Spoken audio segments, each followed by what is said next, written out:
Happy Spooky Month, and I'll be reading some of my old ghostly encounters from my Our No Sleep account. I'll be posting all of them to my TikTok. This is the very first one.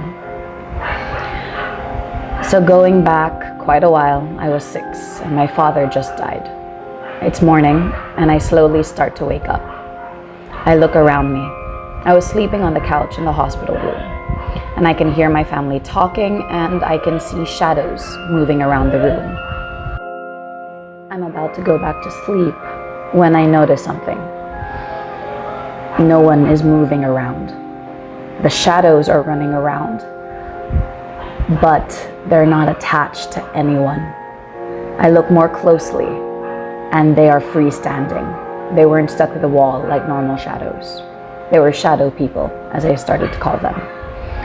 My eyes are still focusing on those dark masses moving about when I feel someone watching me. I turn to where my family is huddled around my father's bed. No one is looking at me. Then my eyes move lower, under the bed, where my papa's lying down. And I see eyes. They are staring at me. I'm not sure if they're smiling or not, but the area under the bed is oddly dark considering it's morning. Then, as quickly as I saw it was gone. The face was actually similar to this, minus this creepy smile thing, but the eyes were very similar. I get up and say good morning to my family and say goodbye to my papa. We walk out of the room and head towards the elevator. Everywhere I turn, I see people, and they all seem out of place.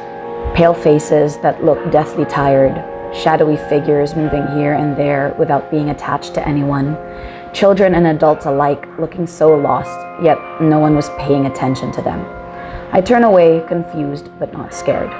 As we reach the elevator, there's a woman in white standing beside us. She seemed to be waiting for the elevator too. I feel funny and I peek at her. She seems transparent. I look up and see her face. I don't know how to describe it. She had a face, or as I saw, she had shadows where her features should have been. As the elevator approached our floor, she started to sink down into the ground. Her body just melted down. She was looking at me the entire time. Finally, as the elevator reached our floor, her head finally sank all the way through the ground. Now, being a 6-year-old, the only thought that entered my head was, weird. I wasn't scared, just confused and curious. And that's the first one.